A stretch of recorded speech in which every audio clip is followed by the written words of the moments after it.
Hello guys, welcome back to my YouTube channel.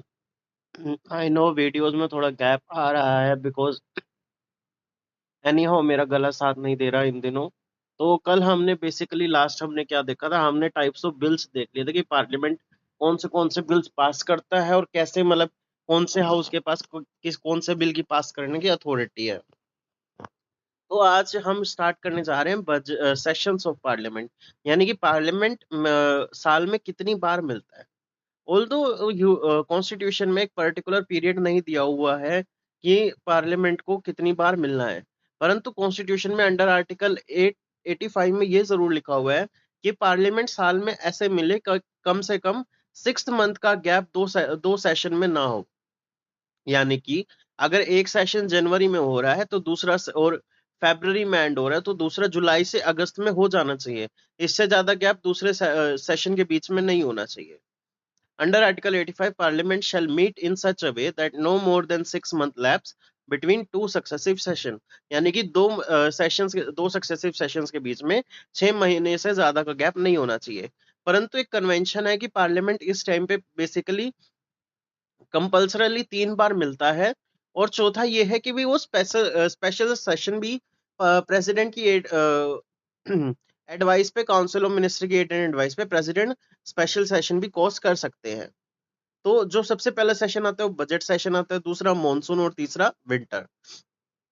तो जो budget session आता है वो हमारा लगभग लगभग जो स्टार्ट होता है वो हमारा बजट डिस्कस करने के लिए, यानी कि साल की जितनी भी स्पेंडिंग होगी वो चीज डिस्कस करने के लिए बजट सेशन स्टार्ट होता है।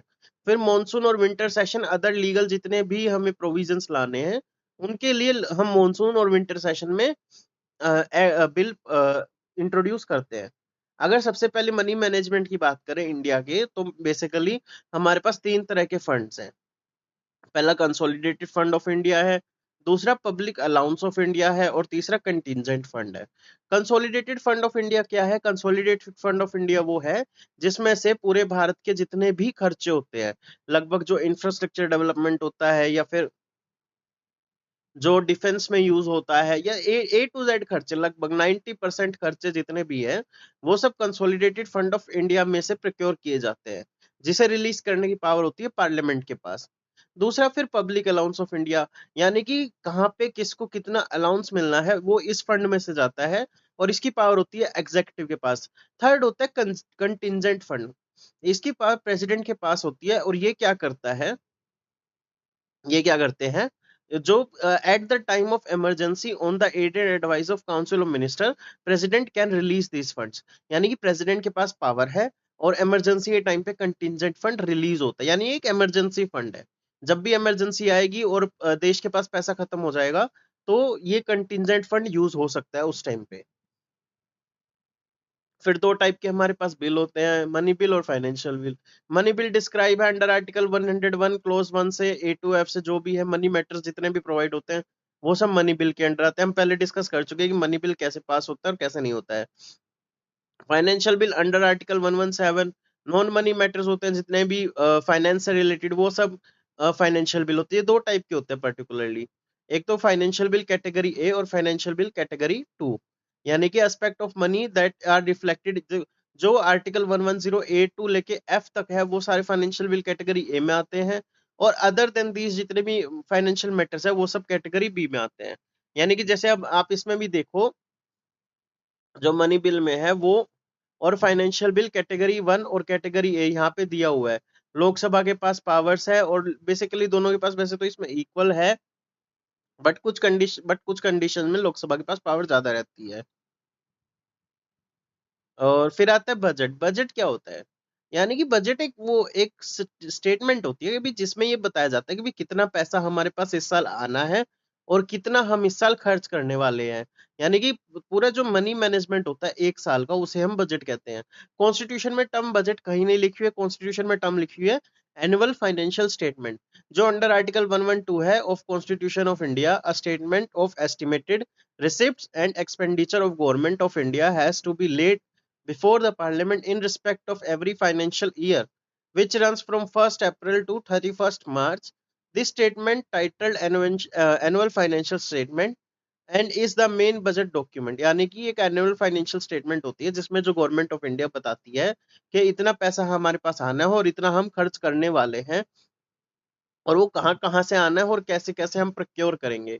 और ये बजट का हमारे पास डॉक्यूमेंट होता है। जो बजट ले डाउन करते हो फाइनेंशियल मिनिस्टर ले डाउन करते हैं before the parliament on the advice of president, यानी पहले प्रेसिडेंट की रिकमेंडेशन होगी, तब एनुअल फाइनेंशियल स्टेटमेंट पार्लियामेंट में प्लेस किया जाएगा। The government of India present union budget first day of February to ensure implementation before the commencement of new financial year. देखो 2016 से पहले क्या होता था, हमारे पास जो बजट सेशन स्टार्ट होता था ना, वो फरवरी के लास्ट वर्किंग डे से होता था, जिसकी वजह से जो बजट का जो फाइनल बजट रिलीज होना होता था उसमें डिले हो जाता था काफी ज्यादा। यानी जो हमारा फाइनेंशियल ईयर है 1 मार्च से स्टार्ट होता है, तो वो उससे भी ज्यादा डिले हो जाता था। तो इसी वजह से जो 2016 में क्या किया गया, जो बजट पहले लास्ट डे ऑफ फरवरी में प्रेजेंट होता था, अब वो last working day of January में प्रेजेंट होता है, या फिर first working day of February में। अब बजट में क्या-क्या चीजें हम इंक्लूड करते हैं। सबसे पहले तो हम बताते हैं प्रपोज्ड एक्सपेंडिचर और प्रपोज्ड रिसीप्ट्स। यानी कि देखो, अब आने वाले फ्यूचर क्या होगा हम कोई श्योरिटी नहीं दे सकते उस चीज की। तो हम कुछ चीजें प्रपोज करते हैं कि भाई हाँ, ये चीज तो कंपल्सरी है, ये खर्चा तो होएगा ही होएगा। अगर इसके अलावा कुछ और बचता है तो वो अलग से हम देख लेंगे। तो हम कितने पैसे हमारे पास प्रपोज्ड आने वाले हैं इस फाइनेंशियल ईयर में और कितना हम खर्च करने वाले हैं। और contain proposal for meeting the expenditure of from taxation raising. अब जो लोन्स होता है, टैक्सेशन होते हैं, सोर्सेज होते हैं, वो सब बजट में डिसाइड होते हैं। यानी कि जब देखो, जब भी बजट आता है तब सब एकदम से रुक जाता है एक ही बारी में। जो हमारी फाइनेंशियल मार्केट्स है या जो भी चीजें है, लोन मार्केट है, लोग गाड़ियां वगैरह लेना बंद कर देते हैं कि वो सोचते हैं पहले एक बार बजट आ जाने दो, फिर जो बजट में चेंज आएगा हम उसके हिसाब से लेंगे, यानी गाड़ियां में भी सस्ती हो जाए में भी महंगी हो जाए। तो जो होम लोन्स वगैरह होते हैं वो सस्ते भी हो सकते हैं, महंगे भी हो सकते हैं। Contain actual receipt and expenditure of government. जो प्रीवियस ईयर में जितना हमारे पास पैसा आया और जितना हमने खर्च किया, वो सब एक्चुअली हमने कितना किया वो सब इस बजट में डिफाइन होता है। और रिव्यू करते हैं हम फाइनेंशियल पोजीशन, जो इंडियन गवर्नमेंट की फाइनेंशियल पोजीशन है उसे हम रिव्यू करते हैं।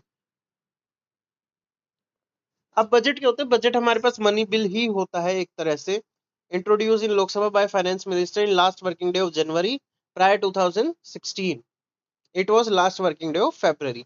यानी कि 2016 से पहले last working day of February में इंट्रोड्यूस होता था, बट अब last working day of January में। दो बेसिकली दो चीजें बजट में होती है, एक्सपेंडिचर और अप्रोप्रिएशन बिल, रिवेन्यू और फाइनेंस बिल। अब एक्सपेंडिचर अप्रोप्रिएशन बिल क्या होता है कि भाई हम इतना अप्रोप्रिएट करते हैं कि भाई इस साल में हमें इतना पैसा चाहिएगा। और रेवेन्यू क्या होता है कि भाई हमारे पास इतना पैसा आने वाला है। Financial bill propose the taxes from the upcoming financial year, and appropriation bill is the demand for grant on the various ministers charge on expenditure. अब एक चीज होती है vote and account. Vote and account क्या होता है, ये एक पार्लियामेंट्री प्रोविजन है जिसमें क्या होता है, देखो जो बजट होता है ना उसको पास होने में टाइम लगता है, परंतु हमारी मिनिस्ट्रीज को पैसा तो चाहिए ही चाहिए ना। हमारी मिनिस्ट्रीज को पैसा तो चाहिए, अब काम करना है उसके लिए पैसा तो चाहिएगा। तो जो पार्लियामेंट है वो वोट ऑन अकाउंट लाती है कि भाई हमें पर्टिकुलरली जब तक हम हमारे पास फाइनल बजट पास नहीं होता है तब तक के लिए हमें इतना पैसा 2-4 महीनों के लिए दे दो, उसके बाद जो होगा भैया देखी जाएगी। तो इसी वजह से जो बजट है, तो और ये इलेक्शन में स्पेशली फॉर्म में आता है, क्योंकि देखो जब भी इलेक्शन होते हैं ना उस टाइम हमारे पास दो टाइप के बजट आते हैं, एक तो इंटरिम बजट, एक फाइनल। जो एक नॉर्मल बजट, एक इंटरिम बजट। जो इंटरिम बजट आता है वो इलेक्शन से पहले आता है, और जब इलेक्शन कंटेस्ट होके जब गवर्नमेंट पावर में आ जाती है तब हमारे पास फाइनल बजट आता है। तो उसके दौरान भी ये वोट एंड अकाउंट हमारे पास काम आता है।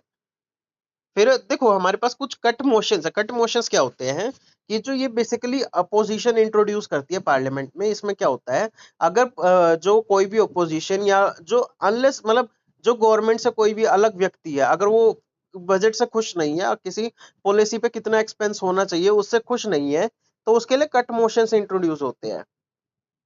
तो पहले सबसे पहले होता है पॉलिसी कट मोशन। इसमें क्या होता है कि भी जो अपोजिशन है वो क्या करती है, पूरे ही बजट का अमाउंट रिड्यूस कर देती है ₹1 तक। और बाय चांस अगर ये पास हो जाता है तो गवर्नमेंट वहीं पे रिजाइन करना पड़ता है गवर्नमेंट को, क्योंकि वहां पे लैक ऑफ कॉन्फिडेंस आ जाता है। अगर ये पॉलिसी कोई भी कट मोशन अगर पास हो जाता है तो वहां पे लगभग लगभग गवर्नमेंट को रिजाइन करना पड़ता है, ये कन्वेंशन है, क्योंकि वहां पे फिर कॉन्फिडेंस जो वहां पे गवर्नमेंट को क्या कहते हैं, वो तुम्हारे पास अब लैक ऑफ कॉन्फिडेंस हो गया पार्लियामेंट में, या तो फिर तुम दोबारा प्रूव करो अपना कॉन्फिडेंस। फिर दूसरा होता है इकोनॉमिक कट मोशन। अब इकोनॉमिक कट मोशन क्या होता है, कोई स्पेसिफिक अमाउंट, यानी कि पर्टिकुलरली हम कह भाई जो ऑपोजिशन है वो कहती है भैया ये स्पेसिफिक अमाउंट तुम ओवर एक्सपेंड कर रहे हो, इसे थोड़ा रिड्यूस कर लो, यानी कि एक स्पेसिफिक अमाउंट को रिड्यूस करने को इकोनॉमिक कट मोशन कहते हैं। फिर तीसरा आता है टोकन कट मोशन। इसमें भैया जो अपोजिशन या कोई भी मेंबर ऑफ पार्लियामेंट है, अपनी अनिच्छा जताने के लिए अपना 100 रुपए उसमें से काट लेते, मतलब एक टोकन काट लेते हैं कि भैया हम इसमें राजी नहीं है, इसमें आपको चेंजेस करने पड़ेंगे कुछ ना कुछ। A symbolic reduction of 1 Indian rupee symbolically from the demand of the budget proposed by the Member of Parliament to highlight a specific issue, grievances within Indian government and preview the aiming draw attention of generate public decision rather than civil। मतलब इसमें हम 1 रुपया काट लेते हैं जितना भी, जैसे अगर किसी पर्टिकुलर स्कीम के लिए 1 लाख करोड़ पार्लियामेंट ने इशू करे हैं, तो उसमें से कोई भी मेंबर ऑफ पार्लियामेंट कहेगा भैया इसमें से 1 रुपया काट दो, और वो एक रेजोल्यूशन इंट्रोड्यूस कर देगा पार्लियामेंट में। बेसिकली ओपोजिशन ही करती है ये, कि भैया ये तुम ओवर एक्सपेंड कर रहे हो, ये हम इससे राजी नहीं है, इसको खत्म करो। So thank you so much, that's all for today. हमने आज एक मेजर टॉपिक बजट का खत्म कर दिया। वैसे तो देखो अगर हम नॉर्मल डिस्कशन करने जाएं तो ये बजट का टॉपिक कम से कम भी 1 से 1.5 घंटा हमारा लेगा ही लेगा, परंतु अब जैसे हमारे पास यहाँ पे वीडियोस, यूट्यूब वीडियोस की कुछ लिमिटेशंस हैं, मैं बहुत ज्यादा लंबी वीडियोस इसमें नहीं डाल सकता, और आप इसे देख देख के बोर भी हो जाओगे, तो इसलिए मैं छोटी वीडियोस ही डाल रहा हूँ। So please do like share and subscribe. फिर मिलते हैं आपको आपसे नेक्स्ट वीडियो में। So thank you for watching.